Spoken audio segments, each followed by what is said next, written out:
نحمده ونستعينه ونستغفره ونؤمن به ونتوكل عليه ونعوذ بالله من شرور أنفسنا ومن سيئات أعمالنا من يهده الله فلا مضل له ومن يضلله فلا هادي له ونشهد أن لا إله إلا الله وحده لا شريك له ونشهد أن سيدنا وسندنا ونبينا وحبيبنا وحبيب ربنا وطبيبنا ومولانا محمدا عبده ورسوله أما بعد فقد قال رسول الله صلى الله عليه وسلم أفضل الصيام بعد رمضان شهر الله المحرم رواه مسلم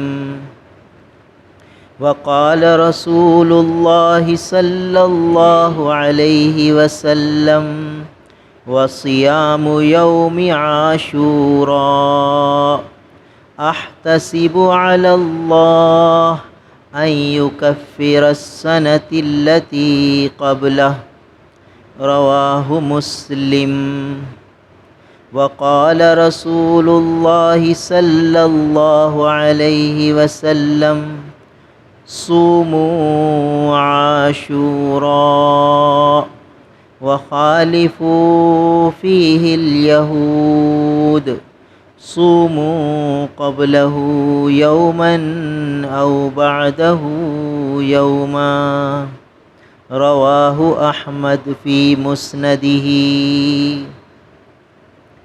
وكان عاشوراء يصام قبل رمضان فلما نزل رمضان قال من شاء صام ومن شاء أفطر رواه البخاري وقال رسول الله صلى الله عليه وسلم من وسع على عياله في النفقة يوم عاشوراء وسعه الله عليه سائر سنته رواه البهقي في شعب الإيمان أو كما قال عليه الصلاة والسلام۔ میرے محترم بزرگوں اور عزیز بھائیوں، آج 1443 ہجری کا پہلا جمعہ ہے۔ 1442 ہجری کا سال رخصت ہوا اور 1443 ہجری کے سال کا آغاز ہوا اور آج اس کا پہلا جمعۃ المبارک ہے۔ لمحات زندگی بہت تیزی سے گزر رہے ہیں اور ہم روز بروز اپنی قبر کی منزل کی طرف رواں دواں ہیں اور بہت تیزی سے جا رہے ہیں۔ اچانک ایک دن آئے گا کہ ہم اپنی اگلی منزل میں ہوں گے۔ اس منزل پر پہنچنے سے پہلے اس کی تیاری کرنی ہے، اور آج اللہ تعالیٰ نے ہمیں تیاری کا موقع عطا فرمایا اور ہمارے پیارے آقا نبی کریم صلی اللہ علیہ وسلم نے اس منزل کی تیاری کے طریقے تعلیم فرمائے کہ کن اعمال اور افعال کو اختیار کرنے سے اس منزل کی تیاری ہو جاتی ہے، اس منزل میں آسانی ہو جائے گی، کون سے اعمال کو اختیار کرنا چاہیے۔ یہ ساری باتیں ہمارے پیارے آقا نبی کریم صلی اللہ علیہ وسلم نے تعلیم فرمائی۔ یہ جو احادیث مبارکہ پڑھی گئیں، ان سب کا تعلق بھی اس محرم الحرام کے مہینے سے اور خاص طور پر اس کی 10ویں تاریخ جسے یوم عاشوراء کہتے ہیں اس سے متعلق ہے۔ ہمارے آقا نبی کریم صلی اللہ علیہ وسلم نے ایسی پیاری پیاری باتیں ارشاد فرمائیں جن پر عمل کرنے سے ہم تھوڑی محنت کریں زیادہ انعام پاویں، محنت تھوڑی کریں، انعام زیادہ مل جائے۔ تو وہ موقع، وہ لمحات حضور صلی اللہ علیہ وسلم نے تعلیم فرما دی کہ ان موقعوں پر تم یہ محنت کر لو گے، یہ کام کر لو گے، یہ عمل کر لو گے تو زیادہ اجر مل جائے گا۔ دوسرے موقع پر یہی عمل کرو گے تو اجر کم ملے گا۔ جیسے ذی الحجہ کے روزے گزرے، ایک روزے کا ثواب 1 سال کے روزوں کے برابر۔ اب جس نے 9 روزے رکھ لیے ذی الحجہ میں، اسے 9 سال کے روزوں کا ثواب مل۔ اب محرم الحرام کا مہینہ آ گیا۔ اب اس کے بارے میں ہمارے پیارے آقا نبی کریم صلی اللہ علیہ وسلم ارشادات فرما رہے ہیں، امت کو رہبری اور رہنمائی فرما رہے ہیں۔ ہمارے نبی کی باتوں میں عمل ہے کہ بھئی عمل کرنا ہے، کام کرنا ہے، باتیں نہیں ہیں، عمل ہے کہ یہ کام کرو، یہ عمل کرو، یہ دعا پڑھو، اس سنت پر عمل کرو۔ سراپا عمل ہی عمل ہے، کیونکہ آئے عمل کے لیے۔ یہ دنیا دار العمل ہے اور آخرت دار الجزا ہے۔ یہاں کام کرنا ہے، وہاں جزا پانی ہے۔ یہاں محنت کرنی ہے، وہاں اجر لینا ہے۔ تو جیسے بیج ہم یہاں بوئیں گے وہاں کاٹیں گے وہ پھل۔ بھائی ایک آدمی ببول بوتا ہے اور امید پھولوں کی رکھتا ہے کہ بھئی گلاب کے پھول آ جائیں، تو ناممکن ہے۔ ببول بوئیں گے تو کانٹے ہی اگیں گے اور پھول بوئیں گے تو پھول اگیں گے۔ تو آج اگر ہم زندگی میں اس دار العمل میں اچھے عمل کر لیں گے، رسول اللہ صلی اللہ علیہ وسلم کی مبارک تعلیمات پر عمل کر لیں گے، تو گویا کہ یہ پھولوں کی بیجائی ہے۔ پھر جب وہاں جائیں گے تو پھر پھول ہی پھول ملیں۔ اور اللہ حفاظت فرمائے، رسول اللہ صلی اللہ علیہ وسلم کی تعلیمات کو پس پشت ڈالا، ان تعلیمات کو نظر انداز کیا، ان باتوں پر عمل نہ کیا، اپنی خواہش پہ چلے، اپنی مرضی پہ چلے، جو من میں آیا وہ کر گئے، تو بھائی یہ ببول بوئیں گے، اور جب ببول بوئیں گے تو ببول ہی کاٹیں گے۔ اللہ حفاظت فرمائے۔ اس لیے بھائی یہ مبارک لمحات اب آئے ہیں، کمائی کا سیزن پھر آ گیا۔ یہ جو پہلی حدیث ہے، اس میں عاشورے محرم کے مہینے کی فضیلت بیان ہو رہی ہے۔ 1443 ہجری کے سال کا آغاز ہو رہا ہے، اور اس مبارک مہینے کے فضائل اللہ کے حبیب صلی اللہ علیہ وسلم ارشاد فرما رہے ہیں۔ اور یہ جو مہینہ ہے یہ اشہر حرم میں سے ایک مہینہ ہے، حرمت والے مہینوں میں سے، احترام والے مہینوں میں سے ایک مہینہ ہے۔ مشرکین مکہ اور عرب کے مشرک اس مہینے میں جنگ روک دیتے، برسوں سے چلی ہوئی جنگ جب محرم کا مہینہ آتا تو روک دیتے کہ نہیں بھئی اس مہینے میں جنگ نہیں ہوگی۔ اتنا احترام تھا اس مہینے۔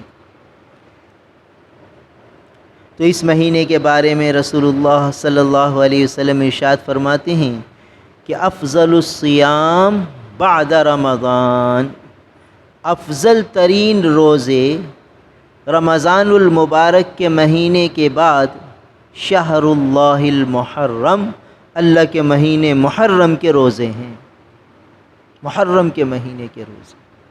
اب اس میں یہ تفصیل نہیں ہے، اس بخاری مسلم شریف کی روایت ہے یہ کہ اس سے جو ہے عاشورے کا روزہ مراد ہے، بلکہ محرم کے مہینے میں جب بھی روزہ رکھو تمام نفلی روزوں میں افضل روزہ ہو جائے گا۔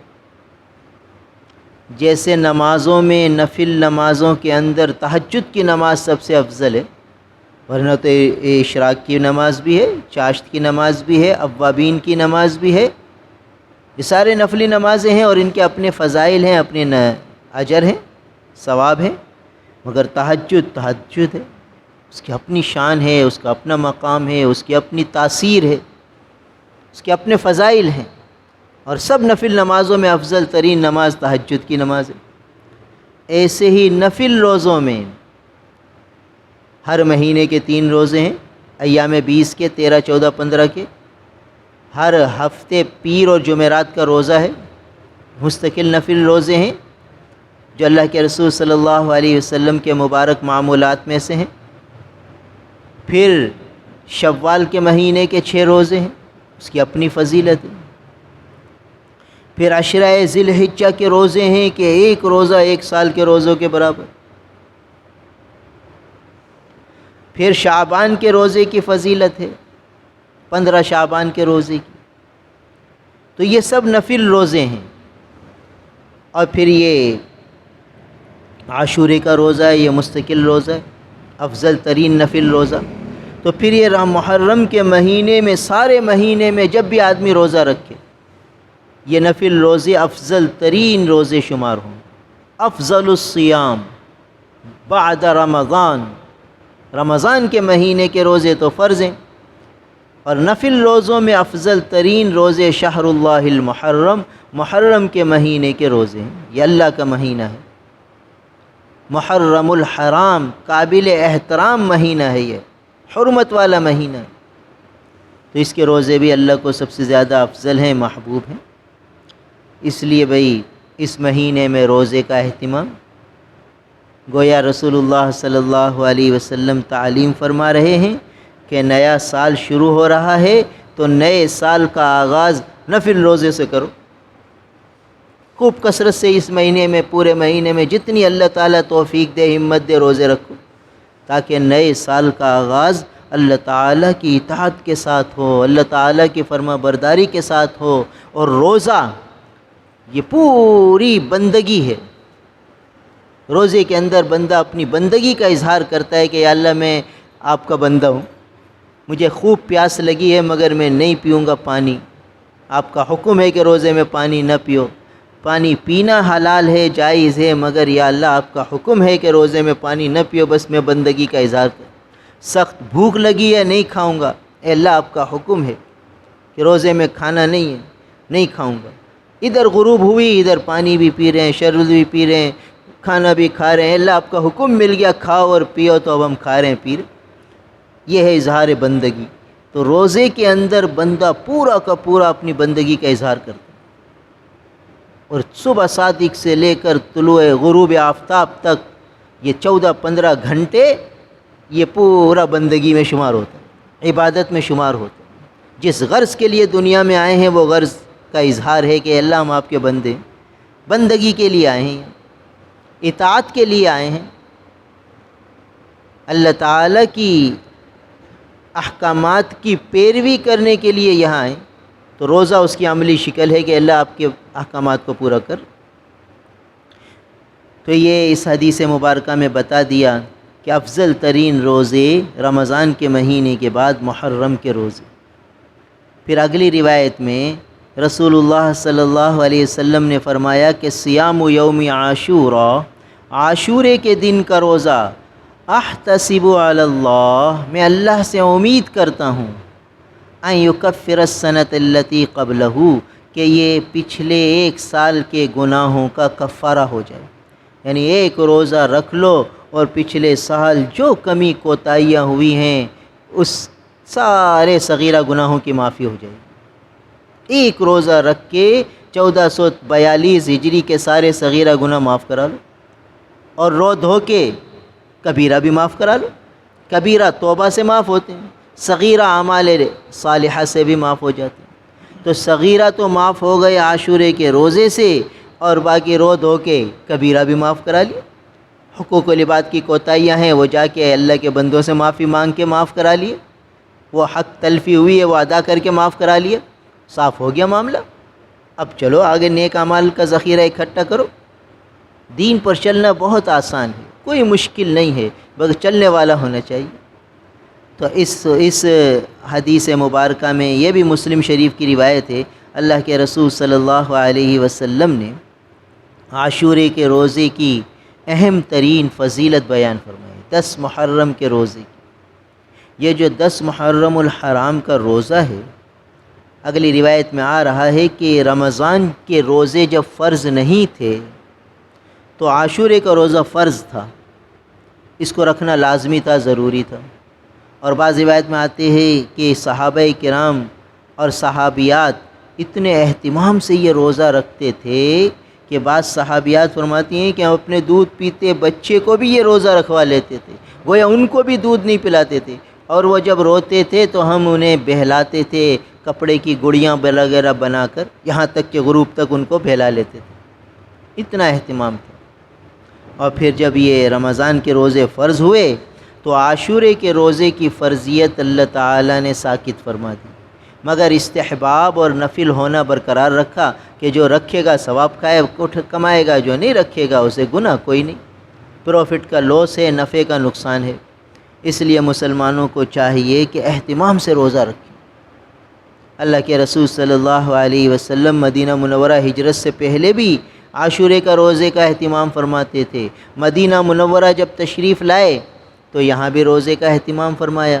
مدینہ منورہ میں یہود بھی بہت رہتے تھے، یہودیوں کی بھی کثرت تھی، تو اللہ کے رسول صلی اللہ علیہ وسلم نے دیکھا کہ یہودی بھی عاشورے کا روزہ رکھتے ہیں، تو یہودیوں سے دریافت فرمایا کہ تم عاشورے کا روزہ کیوں رکھتے ہو؟ انہوں نے فرمایا کہ عاشورے کے دن اللہ تعالیٰ نے فرعون کو غرق آب فرمایا تھا، اور موسیٰ علیہ السلام اور بنی اسرائیل کو اللہ تعالیٰ نے فتح عطا فرمائی تھی، کامیاب اور کامران فرمایا تھا، اور بحر قلزم سے پار کرایا تھا۔ تو اس شکرانے میں ہم 10 محرم کا روزہ رکھتے ہیں۔ اللہ کے رسول صلی اللہ علیہ وسلم نے فرمایا، جس کا مفہوم ہے کہ موسیٰ علیہ السلام سے تو ہم زیادہ تعلق رکھتے ہیں بنی اسرائیل کے مقابلے میں، لہٰذا ہم بھی اس دن کا روزہ رکھیں گے۔ پھر صحابہ سے فرمایا، جس کا مفہوم ہے کہ خالف الیہود والنصارى، کہ یہود و نصارہ کی ہر معاملے میں مخالفت کرو۔ تو چونکہ وہ 10 محرم کا روزہ رکھتے ہیں، لہٰذا ایک دن پہلے یا ایک دن بعد کا روزہ بھی رکھو تاکہ ان کے ساتھ مشابہت نہ ہو۔ اور ایک روایت میں آتا ہے کہ اللہ کے رسول صلی اللہ علیہ وسلم نے فرمایا کہ اگلا سال آئے گا تو میں ایک روزہ رکھوں گا، اس کے ساتھ ملاؤں گا۔ اب اگلا سال آنے سے پہلے ہی اللہ کے حبیب صلی اللہ علیہ وسلم ربیع الاول کے مبارک مہینے میں دنیا سے پردہ فرما گئے۔ مگر یہ ایک اصول علماء نے لکھ دیا کہ بہتر یہی ہے کہ یہودیوں کی مخالفت میں 9 یا 10 کا رکھے یا 10 اور 11 کا رکھے، ایک روزہ نہ رکھے، باقی ایک بھی رکھے تو پہلے تو اس میں کراہت تھی، مگر فی زمانہ کہتے ہیں مکروہ بھی نہیں ہے، جائز ہے، ایک بھی رکھ سکتے ہیں۔ کیوں ایک رکھ سکتے ہیں کہ اب یہودی یہودیت پر رہے نہیں، بے دین ہو گئے، نصرانی نصرانیت پہ نہ رہے، بالکل بے دین لا مذہب ہو گئے، اس لیے مشابہت کی کوئی صورت نہیں۔ باقی بہتر پھر بھی یہی ہے کہ 9 10 کا رکھے یا 10 11 کا رکھے۔ تو یہ اہم ترین روزہ تھا جس کا اتنا اہتمام تھا، تو ہمیں بھی بھئی یہ جو نفلی روزوں کا زمانہ آتا ہے، یہ اپنی اولاد کی دینی تربیت کا زمانہ ہے۔ بھائی ساری دنیا کا باطل ہماری نسلوں کو دین سے دور کرنا چاہتا ہے۔ رسول اللہ صلی اللہ علیہ وسلم کی پیاری اور مبارک تعلیمات سے دور کرنا چاہتا ہے۔ اس کے لیے وہ نیٹ اور موبائل اور مختلف شکلوں میں جال بنا رہا ہے۔ اب ہمارا کام یہ ہے کہ ہم عملاً اپنے گھروں میں اپنے پیارے آقا نبی کریم صلی اللہ علیہ وسلم کی مبارک تعلیمات پر عمل کریں، اجتماعی شکل میں۔ جیسے یہ روزے کا زمانہ آیا تو اگر ہم یہ سوچ کر چھوڑ دیں کہ بھئی یہ نفل روزہ تو ہے، چلو چھوڑو، ثواب ہے رکھو، نہیں رکھو تو گناہ تو ہے نہیں، تو ہمارے چھوٹے چھوٹے بچے یہ دیکھیں گے کہ بھئی ہمارے ماں باپ تو روزہ رکھتے نہیں تھے، پھر یہ کہیں گے ہم کیا رکھیں، پھر ان کی نسلیں بھی نہیں رکھیں گی، آگے جا کے یہ بالکل کالعدم ہی ہو جائیں گے۔ اللہ حفاظت فرمائے، ہماری نسلوں میں یہ دین کا ایک پہچان ہے، یہ رسول اللہ صلی اللہ علیہ وسلم سے ایک نسبت ہے کہ چلو ہم روزہ رکھ لیتے ہیں۔ بھئی کیوں ہمارے چھوٹے چھوٹے بچے پوچھیں کہ بھئی کیوں روزہ رکھا، کہ رسول اللہ صلی اللہ علیہ وسلم کی تعلیم ہے۔ اب یہ بچوں کے لاشعور میں بیٹھے گا کہ ہمارے ماں باپ روزہ رکھتے تھے، پھر یہ جب شعور کی منزل میں آئیں گے یہ بھی رکھیں گے، پھر ان کی نسلیں ان کو دیکھیں گی تو وہ بھی رکھیں گی۔ تو یہ دین اس طرح نسلاً در نسلاً عملاً ہم تک پہنچا ہے۔ اب عملاً ہمیں اسے اپنی اولادوں کو پہنچانا ہے، اور ہم یہ کہہ کر کہ یار یہ نفل تو ہے چھوڑ دو، کچھ نہ رکھیں۔ اب پھر نفل نہیں رکھیں گے روزہ تو کیا ہوگا، گھروں میں شربت آئے گا تو وہ پئیں گے، بھت آئے گا تو وہ کھائیں گے، حلیم آئے گا تو وہ کھائیں گے، تو ہماری چھوٹی چھوٹی اولادوں کے ذہن میں آئے گا کہ شاید عاشورہ یہ اس کھانے پینے کا دن ہے، یہ چٹخاروں کا دن ہے، کھانے پینے کا دن ہے، گھومنے پھرنے کا دن ہے، ایک تہوار ہے۔ دیکھو تعزیے نکل رہے ہیں اور گھوم رہے ہیں پھر رہے ہیں، ایک تہوار ہے، تو ہمارے بچے یہ سمجھیں گے کہ عاشورہ ایک تہوار ہے، کھانے پینے کے رنگ ہیں، بس کھاؤ پیو مزہ کرو۔ کبھی ماں باپ کو روزہ رکھتے تو دیکھا نہیں، گھر میں کسی کو روزہ رکھتے تو دیکھا نہیں، ان کے لاشعور میں روزے کا تصور ہی نہیں ہوگا، بس یہ ہلے گلے ہوں گے، گھومنا پھرنا ہوگا، کھانا پینا ہوگا، چٹخارے ہوں گے، تو دین وہ اسی چیز کا نام سمجھیں گے کہ دین شاید ان چیزوں کا ہی نام ہے۔ بھائی دین تو عمل کا نام ہے، تو اپنی اولادوں کے دین کی فکر کرنی ہے، ان کو ورثے میں دین دے کر جانا ہے، رسول اللہ صلی اللہ علیہ وسلم کی تعلیمات دے کر جانی ہیں، نمازوں کا اہتمام دے کر جانا ہے۔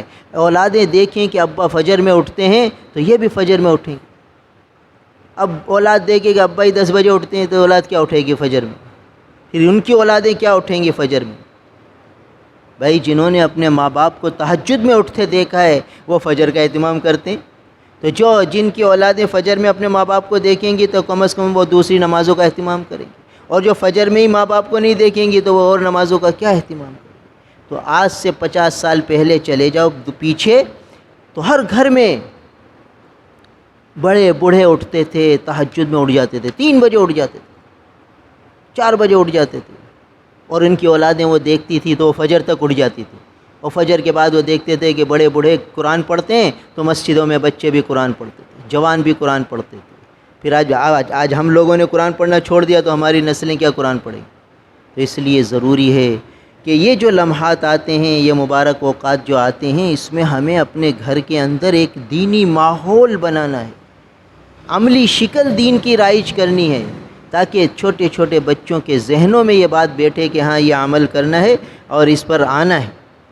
آج ہم عمل کریں گے، کل ہماری اولادیں عمل کریں گی، یہ ہمارا صدقہ جاریہ بنے گی۔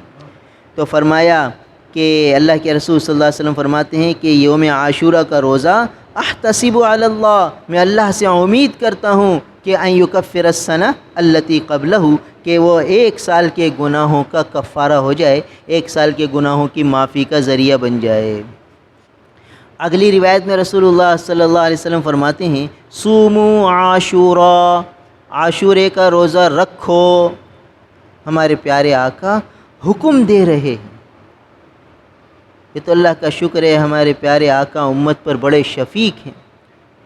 یہ جو حکم ہے یہ مستحب کے درجے میں ہے، واجب کے درجے میں نہیں ہے، مگر شکل حکم کی ہے، گویا حضور صلی اللہ علیہ وسلم کی چاہت یہ ہے کہ امت روزہ رکھے، اس لیے فرمایا صومو، روزہ رکھو، امر کا صیغہ ہے یہ عاشورے کے دن کا۔ وخالفوا فیہ الیہود، اور اس میں یہودیوں کی مخالفت کرو۔ صوموا قبلہ یومن او بعدہ یومن، 1 دن پہلے کا بھی روزہ رکھو یا 1 دن بعد کا روزہ رکھو، یعنی عاشورے سے 1 دن پہلے کا روزہ 9 محرم کا روزہ، یا پھر 10 محرم کا 11 محرم کا روزہ، اس طرح 2 روزے رکھو۔ اللہ کے رسول صلی اللہ علیہ وسلم فرماتے ہیں، صحابی فرماتے ہیں کہ عاشورے کا روزہ یصام قبل رمضان، رمضان سے پہلے عاشورے کا روزہ رکھا جاتا تھا، یعنی عاشورے کا روزہ رمضان کی فرضیت سے پہلے فرض تھا۔ فلما نزل رمضان، جب رمضان کا حکم نازل ہو گیا، رمضان کے روزے کی فرضیت کا حکم اتر آیا، تو قال رسول اللہ صلی اللہ علیہ وسلم نے فرمایا من شاء صام ومن شاء افطر، جو چاہے روزہ رکھے اور جو چاہے افطار کرے۔ گویا کہ حضور صلی اللہ علیہ وسلم نے رمضان کی فرضیت کے بعد عاشورے کے روزے میں اختیار دے دیا کہ جو چاہے روزہ رکھے، جو چاہے روزہ نہ رکھے، اختیار دے دیا۔ یہاں آ کر ایک بات سمجھ لینی چاہیے کہ شریعت کا جو حکم ہے اسے اسی درجے میں رکھا جائے، نہ اس سے بڑھایا جائے نہ اس سے گھٹایا جائے۔ یہ مستحب اور نفل روزہ ہے، اس کو اتنا لازم، اتنا ضروری نہ سمجھا جائے کہ فرض کا درجہ دے دیا جائے، اور اس کا مرتبہ اتنا بھی نہ گھٹایا جائے کہ کوئی اہمیت ہی نہ دی جائے کہ نفل کو بھی نہ سمجھا جائے۔ جو عمل جس درجے میں ہے اس درجے میں رکھا جائے۔ کیا مطلب کہ بھائی اپنی ذات کے لیے تو اس کو لازم سمجھیں کہ نبی نفل کو بھی چھوڑنا نہیں چاہیے، نفل بھی رکھنے کے لیے، کوئی چھوڑنے کے لیے تھوڑی ہے، مگر دوسرے کے لیے اس کو نفل کے درجے میں رکھیں کہ ٹھیک ہے بھائی وہ مسلمان بھائی رکھتا ہے تو بھی ٹھیک ہے، نہ رکھے کوئی حرج نہیں، نفل ہی ہے۔ یہ نہیں کہ ارے فلاں اتنا بڑا بزرگ ہو کر روزہ نہیں رکھتا، دیکھو تو اسے عاشورے کا روزہ ہے اور وہ کھانے پینے میں لگا ہوا ہے، ایسا نہ ہو۔ اعتدال ہر معاملے میں، کہ دوسرے کو حقیر نہ سمجھے. بھئی نفل روزہ ہے، اس کی مرضی ہے، رکھے رکھے، نہ رکھے نہ رکھے. آپ نے نفل روزہ رکھ کر اس پر آپ نے اعتراض کر دیا، اس پر آپ نے تنقید کر دی، تو آپ گناہ گار ہو گئے. اس لیے کہ نفل روزہ رکھنا کوئی لازم فرض واجب نہیں ہے، اور اس کے نہ رکھنے والے کو حقیر سمجھنا یا اس کو برا سمجھنا، یہ برا سمجھنا خود برا ہے. اس سے آدمی گناہ گار ہو جائے گا. اس سے بہتر تو یہ تھا کہ یہ خود ہی نفل روزہ نہ رکھتا. خود نفل روزہ رکھ کر دوسرے کو نہ رکھنے پر برا سمجھنا یہ غلط ہے. گویا یہ اس عمل کے درجے کو بڑھانا ہے، نفل کے درجے کو آگے کر دیا بہت، کہ نہ رکھنے والے کو برا سمجھ رہا ہے. نہیں بھائی، نہ رکھنے والے کو برا نہیں سمجھ، اس لیے کہ اس نے کوئی گناہ نہیں کیا، بس یہ کہ نیکی نہیں کی. تو نیکی نہ کرنا اور باتیں، گناہ کرنا اور باتیں، تو گناہ تھوڑی کیا ہے اس نے. ہاں، فرض روزہ رمضان کا نہ رکھے یہ گناہ ہے، پھر اسے ہم برا سمجھ سکتے ہیں کہ اس نے یہ برا کام کیا، فرض روزہ نہیں رکھا. مگر نفل روزہ نہ رکھے تو اسے یہ کہیں کہ اس نے برا کام کیا، یہ غلط ہے، اور اس کو برا سمجھیں، حقیر سمجھیں، گھٹیا سمجھیں، یہ بولا. تو بھئی شیطان کے پاس دو دھاری تلوار ہے، وہ ہمیں نفل روزہ رکھوا کے ہمیں گناہ میں مبتلا کر دے. وہ اس طرح کے دوسرے کو پر اعتراض کی نگاہ ڈلوا دے، اس کو حقیر دل میں شمار کرا دے. اس سے بچنا ہے. عمل میں عمل جس درجے میں ہے اسے اس درجے میں رکھنا، یہ شریعت میں مطلوب ہے. نہ اس سے گھٹایا جائے درجہ، نہ بڑھایا جائے. اس لیے علماء فرماتے ہیں اپنی ذات کے اعتبار سے تو نفل کا خوب اہتمام کرے، اور دوسرے کی ذات کے اعتبار سے یہ سمجھے کہ بھئی اس نے نہیں رکھا تو نفل ہے، ٹھیک ہے، شریعت نے اس کو اجازت دی ہے، اس لیے اس نے نہیں رکھا، ٹھیک ہے، مسلمان ہے، اپنی رعایت ہے، ہمارے دین میں لچک ہے. اور اپنی ذات نہیں، بھئی نفل بھی چھوڑنے کی چیز تھوڑی ہے، رکھنے کی چیز ہے. تو یہ اپنے لیے ہے، اپنی ذات کے اعتبار سے، اپنی اولاد کے اعتبار سے، اور تربیت کے لیے. اور دوسروں کے لیے بھئی نفل ہے، رکھو تو ٹھیک ہے، نہیں رکھو تو کوئی گناہ تھوڑی ہے. یہ دوسروں کے لیے. اب ہم نے الٹ کر لیا، اپنے لیے یہ کر لیا گیا، نفل ہے رکھو تو ٹھیک ہے، نہیں رکھو تو سوال. دوسرا نہیں رکھے تو ارے دیکھو تو صحیح، نفل اس نے عاشورے کا روزہ نہیں رکھا، الٹ کر دیا معاملہ. یہ شیطان کا حملہ ہے، اس سے بچنا ہے. اگلی بات فرمائی کہ فلما نزل رمضان، جب رمضان کا حکم نازل ہو گیا تو اللہ کے رسول صلی اللہ علیہ وسلم فرمایا من شاء صام ومن شاء افطر. ہمارے پیارے آقا خود اختیار دے رہے ہیں کہ جو چاہے روزہ رکھے، جو چاہے افطار کرے.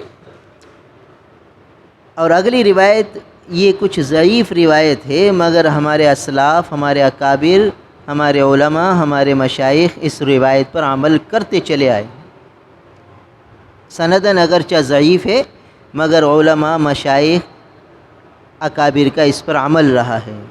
اور وہ یہ ہے کہ اللہ کے رسول صلی اللہ علیہ وسلم نے فرمایا کہ جو اپنے گھر والوں پر وسعت کرے خرچ کرنے میں، عاشورے کے دن، 10 محرم کے دن اپنے گھر والوں پر خرچ میں وسعت کرے، تو اللہ تعالیٰ وسعت دیں گے سارا سال اس کی روزی میں. تو گویا کہ سارا سال اللہ تعالیٰ اس کو وسعت عطا فرمائیں گے. اس لیے عاشورے کے دن گھر میں کچھ اچھا پکا لے، اچھا کھا لے. مگر دیکھو ہر عمل کو اسی کے درجے میں رکھنا ہے. یہ جو ہے اپنے گھر والوں پر نان نفقے کی وسعت ہے. اب اس کو لوگوں نے بڑھا کے کہ چلو بھئی دیگی پکا لو، بہن بیٹیوں کو بھی بھیجوا دو، دوست احباب کو بھی بلوا لو، ان کو بھجوا دو، ان کو بلوا لو. ایک مطلب تہوار کی شکل بنا لی گئی. نہیں بھائی، یہ تھا کہ بھئی اپنے گھر میں تھوڑی وسعت کر لو، اچھا پکا لو، گھر والوں پر نفقے میں وسعت کر لو، تو اللہ تعالیٰ سارا سال وسعت دیں گے. باقی اس دائرے کو بڑھانا، بھئی بڑھانے میں یہ شکلیں ہو گئی جو اب نظر آ رہی ہیں. کیونکہ جو شریعت کا جو حکم جس درجے میں ہے، اگر ہم اس درجے میں نہیں رکھیں گے تو پھر منکرات کا دروازہ کھل جاتا ہے.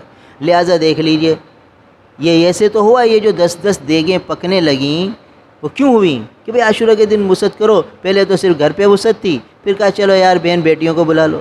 ارے بھائی بہن بیٹی آ رہی ہیں، 4 دوستوں کو بھی بلا لو. ارے بھائی جب 4 دوست آ گئے تو 1 دیگ پوری نہیں ہوتی، 2 دیگ کر لو.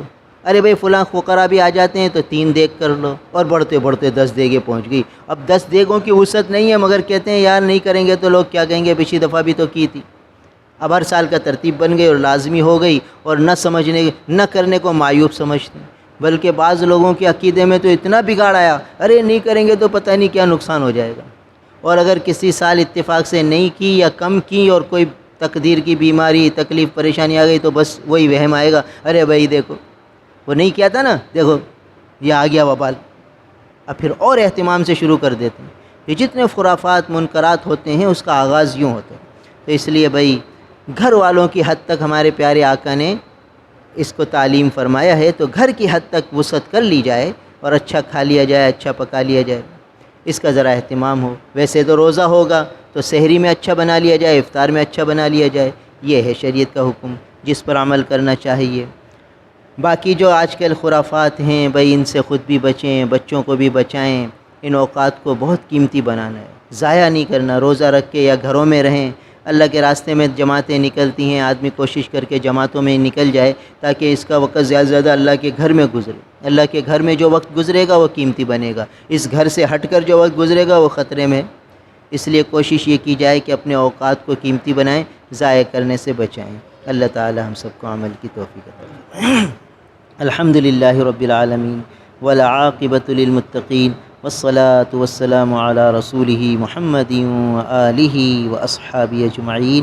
اللہم انت السلام ومنک السلام تبارکت یا ذا الجلال والاکرام۔ اللہم آت محمدا الوسیلہ والفضیلہ وابعثہ مقاما محمودا الذی وعدتہ۔ اللہم آت محمدا الوسیلہ والفضیلہ وابعثہ مقاما محمودا الذی وعدتہ۔ نستغفر اللہ ونتوب الیک، نستغفر اللہ ونتوب الیک۔ یا اللہ ہمارے تمام گناہوں کو معاف فرما دیجئے، قدم قدم پر ہماری دستگیری فرما دیجئے، ہماری تربیت فرما دیجئے، ہمیں اعمال صالحہ کے کرنے کا شوق، ذوق، رغبت عطا فرما دیجئے، گناہوں سے ہماری پوری حفاظت فرما دیجئے، ہماری مسجدوں کو اعمال دعوت سے آباد فرما دیجئے، ہمارے گھروں میں اللہ دین کی فضائیں قائم فرما دیجئے، اعمال صالحہ کی رغبت ہمارے بیوی بچے گھر والوں کو عطا فرما دیجئے، سب کو اپنے نیک بندوں میں شامل فرما لیجئے۔ یا اللہ نواب شاہ میں اجتماع ہو رہا ہے، اے اللہ اپنے فضل و کرم سے اس کو کامیاب فرما دیجئے، اس کی جتنی ضروریات ہیں اپنے غیبی خزانوں سے پوری فرما دیجئے۔ اس اجتماع کو خیر کے پھیلنے کا ذریعہ بنا دیجئے، سنتوں کے پھیلنے کا ذریعہ بنا دیجئے، اور اے اللہ مفتاحا للخیر بنا دیجئے، مغلاقا للشر بنا دیجئے، خیر کے پھیلنے کی کنجی بنا دیجئے، شر کے لیے تالا بنا دیجئے۔ اپنے فضل سے سارے شرور منکرات گناہوں کو اے اللہ ختم فرما دیجئے، اور رسول اللہ صلی اللہ علیہ وسلم کی مبارک سنتوں کو رواج عطا فرما دیجئے۔ ہمارے گھروں میں، ہمارے محلوں میں، ہماری حکومت میں، عدالتوں میں، شہروں میں، گلیوں میں، دیہاتوں میں، بازاروں میں، ہر جگہ اے اللہ سنت کو رائج فرما دیجئے، سنت کو رواج عطا فرما دیجئے۔